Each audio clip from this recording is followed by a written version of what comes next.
ada hal menarik dan penting dan mungkin kita perlu juga ya. Kita perlu agak-agak waspada gitu. Ya, tentang apa yang masuk dalam tubuh kita. Kenapa?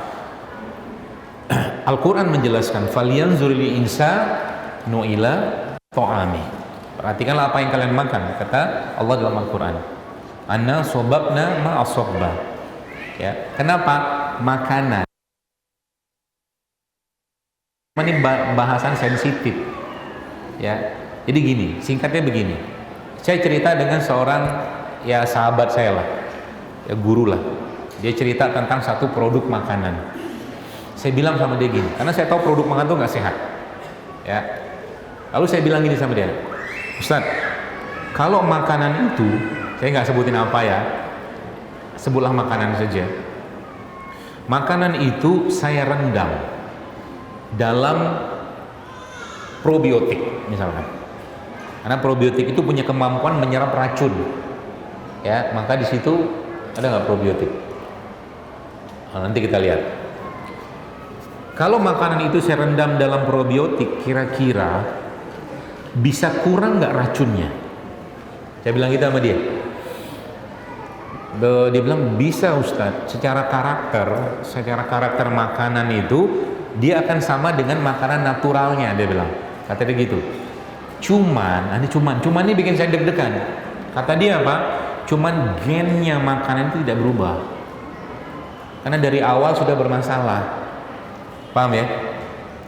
Ini saya nggak cerita makanannya apa karena ini sensitif isunya. Tapi intinya begitu. Jadi direndam. Contoh begini. Misalkan kita punya buah-buah yang disemprot dengan pestisida dari awal, misalkan. Paling gampang itu. Ya. Dan dikasih pupuk-pupuk yang nggak jelas. Nah, buah ini kan punya gen. Ya kan? Makanya coba lihat ibu-ibu yang edisi lama atau bapak-bapak edisi lama. Edisi lama itu yang usia 50 tahun. Mohon maaf. Ya. Nah, saya tanya, dulu lihat bagaimana genetika sekarang itu luar biasa berubah. Dulu Anda kupas jeruk, bau jeruknya. Betul lah? Ngupas jeruk, bau jeruk. Sekarang ada bau-baunya. Jeruk ngupas, nggak keluar juga baunya. Padahal jeruk itu ada bau. Iya kan? Atau apa? Atau misalkan cabai. Coba cabai sekarang, bukan cabai, paling gampang tuh bunga. Bunga sekarang itu gak ada wangi-wanginya. Dulu lewat di bawah pohon melati gede, pohon apa tuh wanginya minta ampun.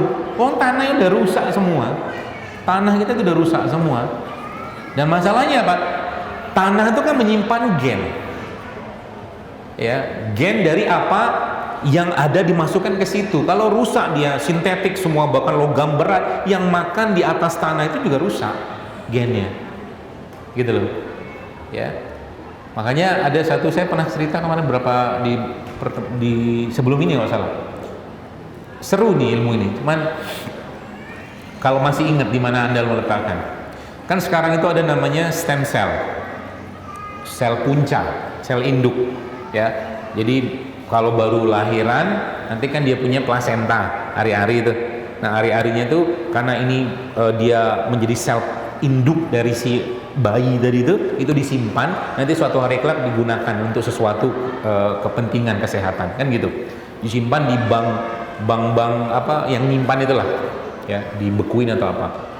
Nah, ternyata si guru saya ini dia bilang, jadi sebenarnya kita bisa bikin kata dia versi kita ala kita sederhananya begini, dia bilang. Terus diapain? Saya bilang itu si plasentanya itu, ari-arinya itu kan biasa habis lahiran kan dikubur, ya, kubur aja nggak usah pakai lampu. Ketawa. Kubur aja. Oke, kubur. Nah, dia bilang begini, bagaimana caranya kita bisa mendapatkan gen DNA dari si itu tadi untuk kepentingan suatu hari kelak, misalkan bayi ini sakit. Dia bilang gampang, antum tanam aja itu kan hancur lama-lama tuh. Nah, di atas tanahnya itu tanamlah situ kunyit, jahe, serai, paham ya? maka kunyit, jahe, serehnya tadi itu akan memiliki gen DNA dari karena kan hancur dia, kan nyatu di tanah. Tuh. Jadi memang dia juga menyebutkan waktu itu katanya memang pupuk-pupuk yang menggunakan bahan bakunya dari yang tidak halal ya, seperti pupuk yang menggunakan kotoran babi atau apa gitu, itu memang itu dicuci berkali-kali dengan metode pencucian di lab ya bahasa itu nggak hilang jejak DNA babinya itu di dalam produk makanan tersebut ya. Jadi hati-hati ya, nggak hilang dia bilang. Gen atau jejak rekam DNA-nya babi itu tetap ada di situ. Saya nggak tahu, ini kan sangat teknis, saya nggak tahu, tapi diceritanya cuma gitu doang ya. Makanya hati-hati dengan makanan. Kenapa itu jadi masalah? Karena dia akan menjadi biang kerok masalah hati kita ya, biang kerok. Jadi hatinya nanti jadi apa? Jadi sakit ya. Sakitnya maksudnya gimana? Sakit fisik, beneran sakit fisik. Saya pernah menemukan orang yang sakit terus menerus ya, nyata waktu dicek segala macam, dia makan bagus, sehat, tapi ternyata yang dia makan itu dari sumber rezeki yang haram, sakit. Serem ya akhirnya. Gimana mau makan? Jadi makanan sehat yang makanan hidup, kita bahas makan hidup. Apa yang akan ketika dimakan orang-orang yang memang sudah sakit hati, jadi nggak bisa memberikan banyak efek ya. Kenapa? Karena memang apalagi kerusakan atau gangguan hatinya itu urusannya dengan syariat, itu repot ya. Repotnya maksudnya apa? Masalahnya akan sangat banyak ya. Itu sebabnya kan Nabi mengajarkan doa kepada kita semua, Allahumma qfini bihalalika an haramika wa aghnini bifadlika aman siwa. Hati-hati dengan apa yang dia makan ya, seperti itu. Nah, itu hati.